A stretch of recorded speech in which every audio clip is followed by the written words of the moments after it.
What's up, party people? Sorry to interrupt your book haul, but a new month started, so it's time for a reading wrap up.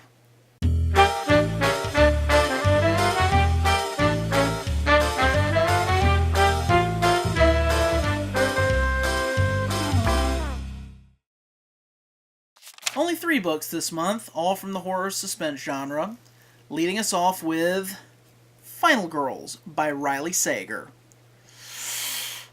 I really wanted to like this book. Like from the first time I saw it in a store, I knew that this would be something I'd want to read. I mean, it's a slashery type book. It's basically about a group of girls who have survived slasher style serial killer incidents, and someone's picking them off one by one, and they're having to get together and figure out what's going on, and potentially stop a bad guy. That's what I thought this was going to be about. That's what I hoped this was going to be about. That's what the other book that I bought instead of this was about. Because I figured, well, they're both going to be pretty close to each other, and, well, hey, this is a lady author. I'll give a lady horror author a shot. Joke's on me, it's a dude.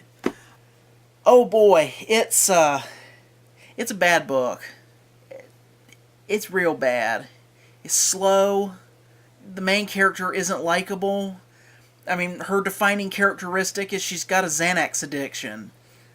Okay, I get it. You had bad traumatic incident, and you like popping them Xannies and drinking that grape juice to make it all seem okay. But that's not a character arc. And yeah, I mean, she ends up fighting the bad guy and ends up killing the bad guy like typical slasher plots. And yeah, she finds her inner power and she ends up becoming and accepting who she is. But it's just so badly done.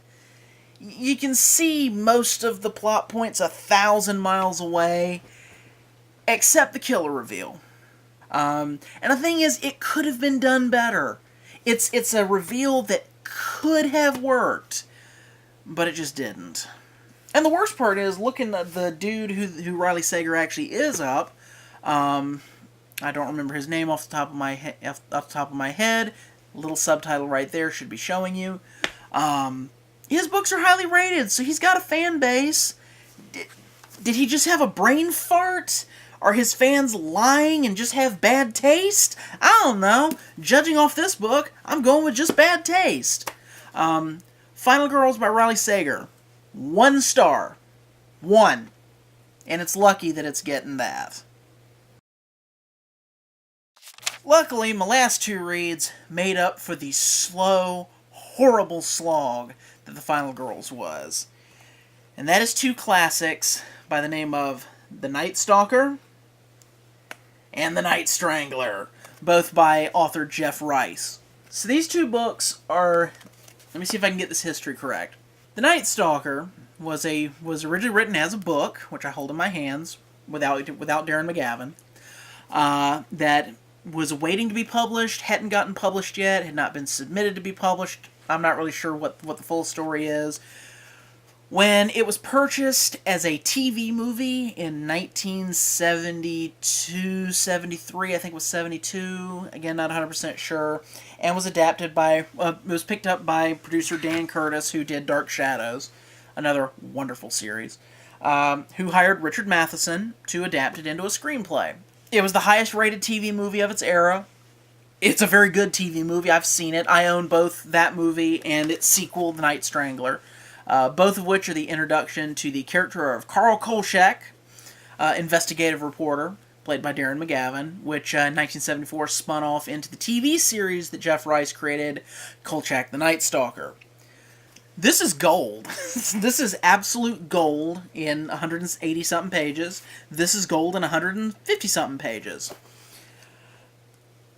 Oh, it's so good. 5 stars for both. 5. It's different than the TV show, and it's even different from the movies that got made. Carl is not a super likable person in the books. He is your protagonist, but he's not as likable.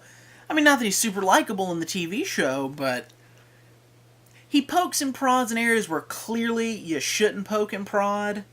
Moral of the story, The Night Stalker and The Night Strangler are both excellent books, 5 stars each. If you get a chance to track them down at used bookstores or eBay or even possibly Amazon, if you're a fan of Kolchak the Night Stalker, if you're a fan of 70s literature, if you're a fan of crime literature, horror literature, fourth wall breaking literature, because these books are both written by Jeff Rice, who is treating it as he is a character in the universe, and Carl Kolchak is a real investigative journalist who is sending him the stuff, his stories that they wouldn't publish in the papers, and he's adapting his books because the truth has to get out there. So X-Filesy, I absolutely love it. You should definitely check it out. Well, that concludes my March reads. Come back in May and hear about my April reads. Bye, y'all.